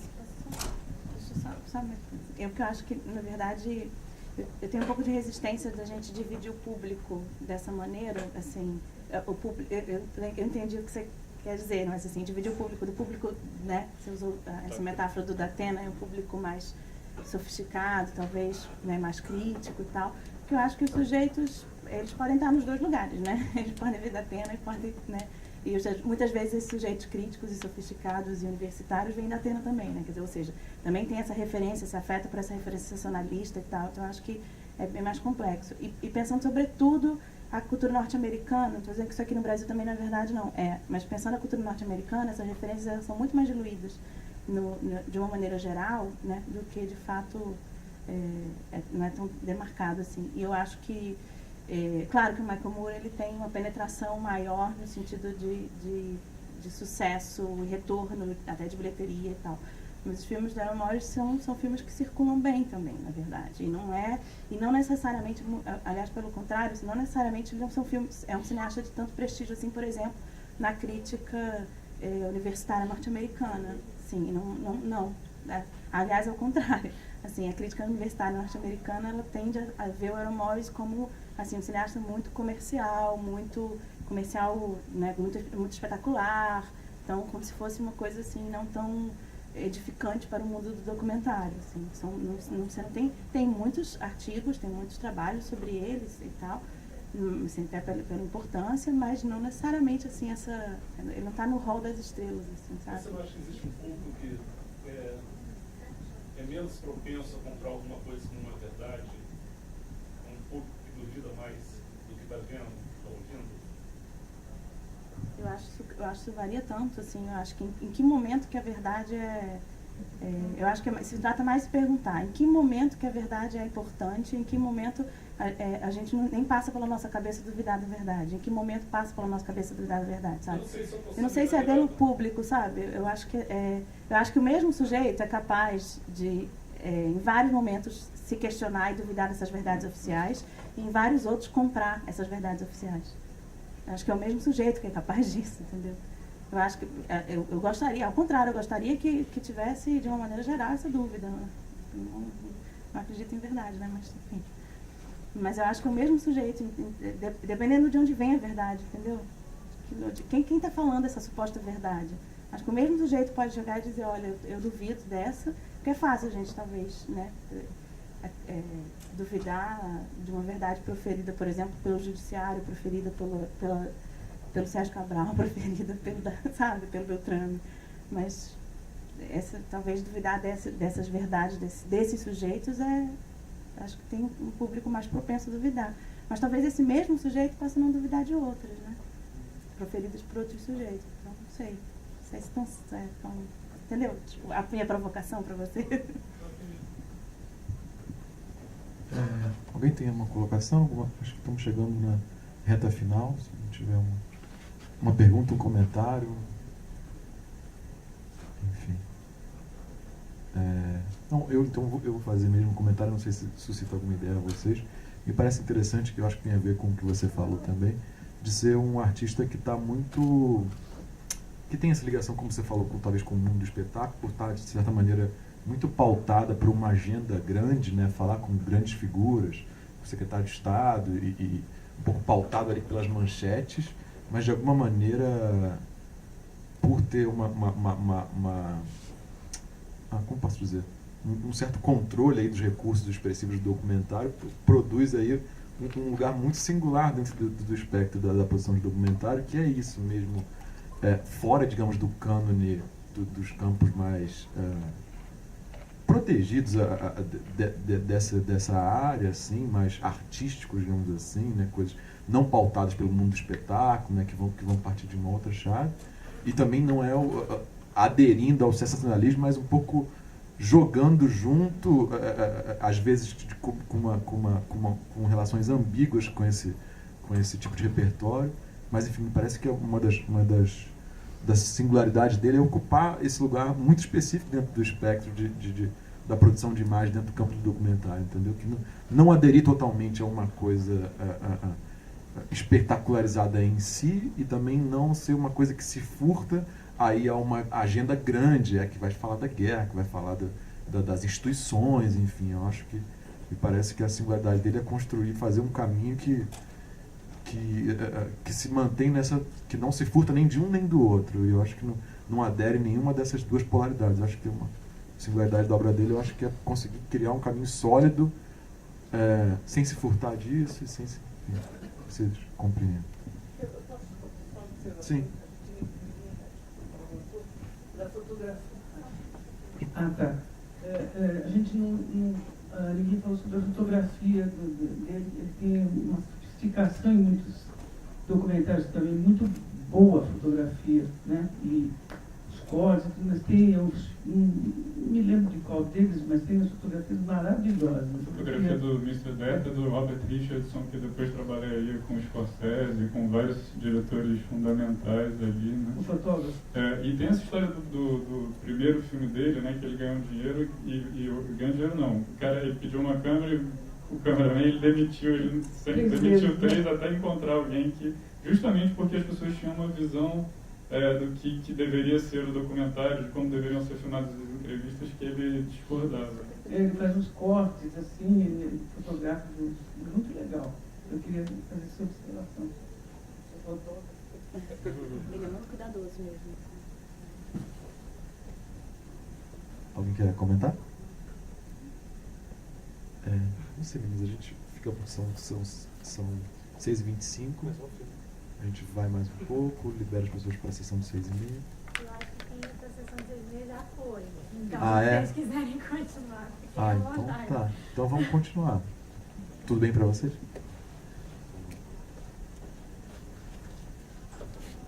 Tá vindo aí.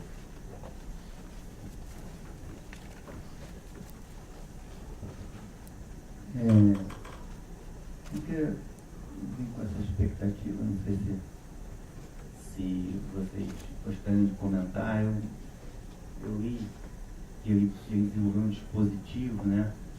Eu não lembro agora exatamente o nome. Perdão? Interrotron. E aí, ignorância minha, que filmes que ele usou, se vocês queriam comentar um pouco isso ou não, enfim. Acho que ele começou a usar essa parte do Fast Chip Out of Control. Na verdade é um dispositivo que é tipo um teleprompter de jornal, telejornal, em que ele está numa outra sala e a câmera que está filmando a pessoa tem um monitor na frente, que a lente passa pelo monitor, e o cara está vendo a imagem do Aaron Morris refletida na tela. Então, na verdade, ele criou esse mecanismo para que o cara entrevistado estivesse olhando diretamente para o outro espectador, não ficar um pouquinho de lado. Então, ele fica numa outra sala fazendo as perguntas, para o outro cara que está na outra sala respondendo as perguntas. Porque ele fala que, além dessa parte de poder estar olhando com o espectador, tira um pouco da inibição do cara estar frente a frente com o seu entrevistado, ou com o seu entrevistador. O cara que está dando seu depoimento não se sentia inibido por ter alguém na frente dele para falar. É como se estivesse falando no chat na televisão. Então é um aparelho só aqui, né? Então, acho que tem que ter pagar de editorial se quiser usar também. E acho que nos últimos ele inventou um outro que é Aí com inventou várias diferentes. Megatron, que é esse, ele colocou 19 câmeras no. Todos como se fossem vários minis que eram todos. Por exemplo. Todos eles, a partir do chefe do Fast Chip Out of Control, todos foram utilizados desse tipo. E, inclusive nessa série, First Person tem até as últimas consequências, inclusive mostrando ele dentro do monitor. Aliás, o First Person é um dos poucos, né, que tem as conversas dele. O First Person é um dos poucos filmes em que aparecem as perguntas dele, né, em que ele não editou as perguntas. Aí aparece ele mostrando... geralmente o filme sempre tem uma pergunta que ele fala assim, mas muito pouco, mas esse First Person é mais recorrente. É uma linguagem diferente que ele fez exatamente por ser um programa diferente. De televisão também, né? Mas no procedimento tem a mesma... E vocês notam efeitos, assim, sobre o entrevistado, esse momento, essa performance do entrevistado?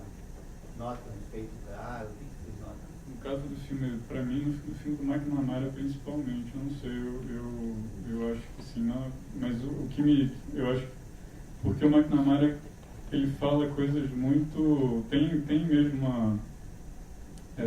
revelações ali, né, muito importantes que talvez tenha a ver com esse fato, entendeu? Dessa posição que ele está ocupando ali também. É difícil saber, né, exatamente que tipo de... Mas eu acho que o mais importante não é nem isso. O mais importante é o fato do entrevistado estar olhando diretamente para o seu olho aqui, né, para o olho do espectador. É esse efeito, principalmente, que ele quer. Que é uma... É bem diferente do que ele está olhando de ladinho, né? É um olhar direto mesmo.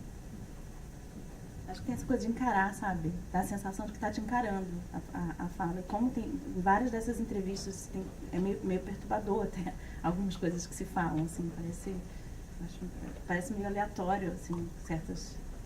Principalmente, eu fico pensando nas entrevistas com o Randall Adams ou com o David Harris do Até a Linha da Morte, sabe? Principalmente no David Harris, você fica assim, pensando quem é esse sujeito, e esse sujeito está te encarando, sabe? Eu acho que esse efeito perturbador desse olhar assim, eu acho importante.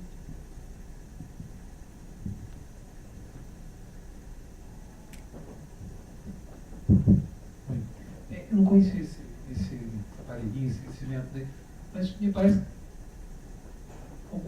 não prende um pouco, ele tem que estar num espaço, não pode ser num lugar aberto, ele tem que estar num espaço fechado, né? Aí você já perde. Se fosse fazer um edifício master, isso aí não ia rolar, né? Uma coisa você está preso, né? Mas eu acho que essa é a ideia. É exatamente essa. quer dizer, o entrevistado está numa situação bem artificial mesmo. Né? Ele está colocado numa situação bem entrevistado, ele está ali falando, ele está sendo questionado por várias questões. Esse filme sobre a névoa da guerra, do McNamara, eu não sei, me impressiona muito, principalmente no momento que coisas que nunca foram ditas propriamente. Né? Mas quando ele fala assim, olha, realmente, até hoje me perturba. E é aquela coisa, o mal é uma produção humana, né?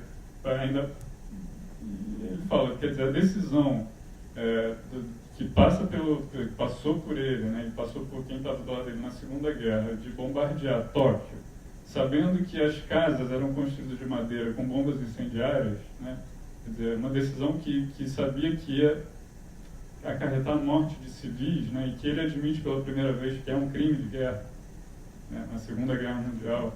Sim, porque só se falava nas bombas atômicas, até que né? Mas esse detalhe das bombas incendiárias em Tóquio, sabendo que as casas eram de madeira e que iam incendiar e que as pessoas iam morrer queimadas, né? Mulheres, crianças, homens, civis, essa confissão, eu acho um dos momentos mais, assim, você fica totalmente perturbado ali na quer dizer, ele está confessando aquilo naquele momento, era um dado que não tinha vindo à tona ainda, né? E eu acho que tem a ver ele pegar esse homem conflituado no fim da vida, que fez muita merda, né? Assim, e participou de momentos muito delicados da história, dos piores momentos da história, ele se perpetuou no poder, né? E é uma coisa, como filmar esse cara, reconhecer que esse cara é humano, mas não perder um distanciamento crítico. E esse aparato ajuda a construir essa ideia do distanciamento sem perder essa história confissional, principalmente do olho no olho, que deixa o espectador numa situação, porque o olho no olho, gente, é aquela coisa, o momento que o olho no olho é a construção do cinema moderno. Quer dizer, o Godard tem lá uma frase sobre o filme do Bergman, que é o momento que a Mônica, do Mônica e Desejo, olha para a câmera, que aquilo ali, o olhar para a câmera é quando a ilusão do cinema meio que se desmorona, né? Ao mesmo tempo, o olhar para a câmera é um recurso do cinema moderno, assim, muito, em todos os sentidos, né? E nesse sentido é até o contrário um pouco, né? Porque ele é um olho no olho que força uma... Quer dizer, ele tá trabalhando muito, de forma muito rica e sutil com essa questão do cinema de sempre gerar uma identificação no espectador e ter que gerar uma identificação. E é um pouco o que os grandes filmes de alta complexidade que eu acho conseguem, né? E que os grandes cineastas conseguem. O Polanski é um cara que é mestre nisso. Tem um momento no Pianista e que você acompanha a guerra de um homem que está fugindo, né? Então você acompanha a guerra de espaços fechados e de brechas. O cara está sempre vendo as coisas por brechas. Até o momento que ele encontra um oficial nazista, no final o oficial nazista faz ele tocar uma peça de piano, e é um momento de humanização daquele cara também. E é sempre complicado você humanizar o mal, né? Mas é isso, ele fala que uma das grandes influências dele foi Hannah Arendt, que falou, que confrontou todo o status quo, né, de Israel judeu, quando ela dos judeus, que era de dizer que o Eichmann era um ser humano ali, né, que ele estava... E isso é muito complexo, muito interessante. No último documentário do Claude Lanzmann, que se chama... Não, ele fez o show exatamente, mas o documentário mais recente dele, que é oh meu Deus, a história seguinte, é uma entrevista que ele fez na época do show e que ele guardou, porque era um cara que trabalhava como prefeito de Teresina Ele era um judeu que trabalhava... Teresina era o campo de concentração, que era um showcase, né? Quando vinha a ONU, quando vinha... Eles passavam por lá e tal. E ele era o prefeito de Teresina. Então ele era um judeu e os nazistas trabalhavam dessa forma, né? Davam poder a alguns judeus. E é muito perturbador porque ele fala assim, gente, a Hannah Arendt é incrível aquilo, mas ela comprou o discurso do Eichmann, porque ele era um dos caras mais corruptos e mais perversos de Teresina. Ele articulava, ele dizia que ia conseguir fazer as pessoas fugirem dali. E é muito complexo isso, porque como esse cara ocupou um cargo de poder, ele foi totalmente rejeitado pela comunidade judaica. Ele morreu na Itália, ele nunca voltou a Israel. Se ele voltasse a Israel, ele poderia morrer. Ele foi ameaçado de morte, justamente por ele ter aceito e ele diz que ele aí é uma verdade absolutamente subjetiva. Eu digo assim, uma verdade, é um depoimento absolutamente subjetivo, que você nunca sabe se ele está falando a verdade ou não. Ao mesmo tempo é absolutamente fascinante, e esse cara tira do lugar várias outras verdades muito grandes. Isso não diminui em nada o trabalho da Hannah Arendt e a importância do que ela constatou ali, que gente, é o seguinte, os judeus estão tentando demonizar isso, mas o fato é que isso é uma produção humana, né? Esses caras são humanos e essa banalidade do mal, enfim, é uma questão muito mais complexa. Só para, enfim, viajei um pouco, mas o que eu acho que é muito legal no Errol Morris é que ele trabalha um pouco nisso, nessa questão da identificação do cinema, que o cinema faz com o espectador, essa identificação direta, esse olho no olho. E é esse momento que você está ali diante de um personagem com quem você não quer se identificar e você se sente muito desconfortável de estar sentado aí e não poder fazer nada em relação a isso, entendeu? Eu acho que ele joga com isso de uma forma muito interessante, e esse aparato que ele criou é fundamental para que o cinema dele funcione nesse sentido. Nesse sentido, eu acho assim, parece uma coisa boba, mas é de uma sofisticação muito grande, assim. Ele está trabalhando num campo muito complexo. Legal.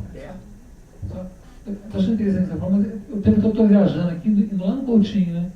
Por exemplo, o Coutinho manda uma galera ali na frente, porque quando ele vai esbarrar com o entrevistado, o cara vai contar pela primeira vez a história para ele, né? Ele não quer ser a segunda, vai repetir a história, né? Então esse contato muito humano, aquele jeitão dele, que vai levando, né? Não quer dizer que não seja melhor ou errado, são processos diferentes que vão produzir coisas diferentes, né? Mas eu tendo a gostar mais do processo do Coutinho, que vai talvez trazer mais a humanidade ali. Eu não sei que o pouco que eu conheço. Olha, um pouco. Fica meio trancado ali. Eu não queria falar muito disso, mas eu citei aqueles 2 documentários do Coutinho um pouco por conta disso. Quer dizer, tem um momento, desculpa se eu vou estragar aquilo, tem um momento de um dos filmes desse Coutinho que ele vai revisitar todos os personagens do Cabra Marcado para Morrer. E ele é muito afetuoso, ele ama, né? Ele ama. Desculpa, eu vou contar um detalhe aqui, mas porque acho que é meio fundamental para isso. Quem não quiser, por favor, sai. É um spoiler do filme, mas acho que o filme do Coutinho não tem muito spoiler, né? Mas o que eu digo é o seguinte, aí tem uma hora que o cara, as pessoas vão falando muito naturalmente, cara, elas são próximas do Coutinho, gostam dele, ele gera esse tipo de coisa, né? E vai contando a trajetória dele. Aí ele falou, aí teve uma época que eu virei segurança de um lugar e matava bandido. Enfim, isso visivelmente você vê que o Coutinho não estava esperando chegar ali, e de repente aquela pessoa que ele abraçou com um carinho enorme virou um matador, sabe? Quer dizer, e era um cara de movimento de campo, e eu dizer, isso é um pequeno detalhe de várias outras revelações parecidas ou não tão graves quanto essa que vão aparecendo no filme. Então eu digo o seguinte, o Coutinho, eu amo o cinema do Coutinho, mas ele é realmente um cara que acredita que o cara só pode filmar. O Coutinho rejeita personagens, não que ele só aceite personagens, por exemplo, no Edifício Master tem a portuguesa reacionária, né? Mas ele sempre tem uma relação de absoluto carinho. Eu digo isso que eu acho incrível. Eu acho o cinema do Coutinho e do Errol Morris muito próximos e absolutamente opostos nesse sentido. Então, é por isso que a gente gosta mais do Coutinho, gente. Coutinho, ele filma com amor e esse transparece tão grande que é o Errol Morris. Não, ele está filmando outra coisa. Ele está fazendo uma coisa que o Coutinho nunca faria, que não é da natureza do Coutinho, digamos assim, da natureza especulativa. O Coutinho também é um especulador, digamos, um detetive de histórias, né? Ele está descobrindo coisas e tal, mas em outro sentido, é muito no campo do imaginário, da fantasia. Não fica séptico, não, mas eu acho que ele está em outro campo, ele está na fantasia, no imaginário. Ironia também, né? Seja bem irônico. Também, mas você diz o Errol Morris ou o Coutinho? O Errol Morris ele usa, como a Mariana falou, ele usa montagem, procedimentos de montagem para construir o que ele quer, e inclusive em alguns momentos com ironia, de uma forma muito, muito intensa. Deixa eu fazer uma pergunta dentro disso, assim, dessa comparação do Coutinho com o Morris. É que eu queria só complementar uma coisa que você estava falando em relação ao dispositivo de entrevista mesmo, sabe? Que eu acho que talvez... Era justamente isso, assim, que eu ia perguntar sobre a pré-produção, assim, como é que é a pré-produção para o Morris, assim, porque o Coutinho tem essa coisa da pré-entrevista, né? Eu acho que para o Morris não tem isso, como McNamara, né? Eu queria saber assim, como é. Assim. O Morris falou que ao contrário do Coutinho... Outro tipo de pesquisa. Outro tipo de pesquisa. O Morris falou que não gosta de ter pesquisa prévia, gosta de chegar lá e fazer... Pesquisa não, entrevista prévia, gosta de chegar lá e fazer como se fosse um primeiro contato com a pessoa e descobrindo quem é a pessoa a partir dessa entrevista. Que é diferente do Coutinho, que gosta de ser mandado aqui mesmo fazer entrevista. Mas que ele é sempre o primeiro contato. Mas isso assim, é importante. eu acho que tem uma questão de diferença assim, importante de dispositivo de entrevista, assim, talvez a gente pudesse pensar assim. Eu acho que o Coutinho ele tem o desejo o efeito, o sentimento talvez que ele queira passar, é um sentimento de conversa, né? E é esse sentimento que a gente tem. A gente sai com a ideia assim, tipo, eu entrei na intimidade dessas pessoas, né? Então, essa ideia de pacto de intimidade mesmo, é uma conversa. E a presença dele, a fala dele, ele montou esse dispositivo, né, de fazer uma pesquisa prévia, mas ser a primeira vez que está contando para ele. Quer dizer, ele montou essa estratégia toda para reforçar esse efeito de conversa. Eu acho que o Errol Morris não está interessado na ideia de efeito de conversa. Ele está interessado numa ideia de entrevista quase como interrogatório, em certo sentido. Eu acho que o passado detetivesco dele talvez tenha. Interrogatório não só para não interrogatório no sentido de ficar acusando as pessoas, mas no sentido de deixar de estabelecer talvez, eu acho que o Interrotron tem um pouco esse mecanismo, estabelecer uma fala direta, né, o efeito de uma fala direta do entrevistado para o espectador. Então acho que são mecanismos diferentes, né, por conta disso, né, acabam provocando efeitos diferentes também. Essa fala direta para o espectador dá um tom, em muitos momentos, um tom confessional que tem um efeito marcado para o Morris diferente da confissão de amigo, entendeu? Acho que são dois níveis de confissões diferentes, assim, nesse sentido. Acho que essa é uma coisa que talvez seja importante a gente falar. E pensando Errol Morris dentro do cinema norte-americano, dentro do documentário norte-americano, sobretudo, é muito importante essa distinção. Porque no documentário, a tradição que é celebrada no documentário norte-americano é uma tradição de recusa à entrevista. E, sobretudo, recusa a artificialidade da entrevista.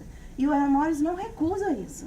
Ele reforça. Por isso, a ideia de, para poder fazer com o Interrotron, o cenário da entrevista é, às vezes, aquela ideia de cenário neutro, como se fosse um estúdio. Então, ele procura, dentro do lugar em que ele vai entrevistar, um lugar mais de fundo neutro, enfim, para marcar muito bem, olha, isso aqui é um evento extraordinário. A entrevista é um evento extraordinário de confissões de vidas ordinárias, talvez. Ou de confissões ordinárias em alguns casos, em outros casos nem tão ordinárias assim, né? Então, eu acho que isso é completamente diferente do efeito que o Coutinho vai fazer. Se a gente pensar nos principais filmes do Coutinho, que tem esse efeito de intimidade, aonde que ele faz a entrevista? Ele mostra ele chegando. Ele faz entrevista em sala, em cozinha, em quarto, todo lugar do doméstico, todo lugar da intimidade. Então, para reforçar ainda mais essa ideia de conversa de amigo, em certo sentido. Aí, por isso, talvez, essa simpatia que a gente tem. Fora o fato de que a nossa tradição de documentário brasileiro é de intervenção, é da figura do diretor presente. A gente se identifica com isso, a gente se identifica com esse lugar testemunhal do diretor. O cara foi lá e viu, o cara foi lá e encontrou. Então, esse recurso do encontro precisa ser mais reforçado. Isso não é a tradição do documentário norte-americano, que rejeita essa ideia de explicitar esse encontro. Então, o Errol Morris, ele é um distintivo, assim, na tradição documentária norte-americana. Então, acho que só para a gente lembrar essas coisas. Essa coisa do olho no olho me faz pensar um pouco no House of Cards, que é o seriado que o Frank Underwood, que é o personagem principal, olha para a câmera. É uma coisa de você sentir parte daquilo mesmo. Eu vejo dessa forma. Mas essa coisa de olhar para a câmera tem sutilezas dentro da ideia de olhar para a câmera, né? Essa ideia de olhar para a câmera, na verdade, é uma marca do documentário, em distinção da ficção, né? Que a ficção, o pacto da ficção é não olhar para a câmera, não reconhecer a presença da câmera. E, ao contrário do mundo documentário, até antes do documentário moderno, é olhar para a câmera, porque isso está um lugar de documentário. Que aí é uma câmera, há uma câmera real a documentário, né? Como se fosse essa construção. Então, olhar para a câmera na ficção tem um efeito diferente. Eu acho que se essa cumplicidade, novamente, cumplicidade e confissão são coisas próximas, né? Mas cumplicidade e confissão no lugar do interrogatório e cumplicidade, que é um efeito até agoniante, digamos assim, e cumplicidade e confissão no lugar da conversa de amigo. São duas cumplicidades e confissões distintas, né? Eu acho que no House of Cards está no caminho do desconcertante, né? Olhar para a câmera é um recurso muito sei lá, curtindo a vida doidado. Né? Você vai alguns, exatamente. Mas no House of Cards eu acho que o cara é um personagem muito mal, muito... Ele não é uma coisa que você... não seria seu amigo, assim, né? Você não quer ser cúmplice daquilo, Você não né? quer ser. Então quando ele olha, você fica, ai, para, por favor, sabe? Não quero mais saber. Mas toda... Enfim, só para completar um pouco também essa questão do cinema direto, que é essa tradição muito forte do documentário americano, que é o de filmar a câmera que está filmando as situações. E eu acho que, na verdade, o cinema direto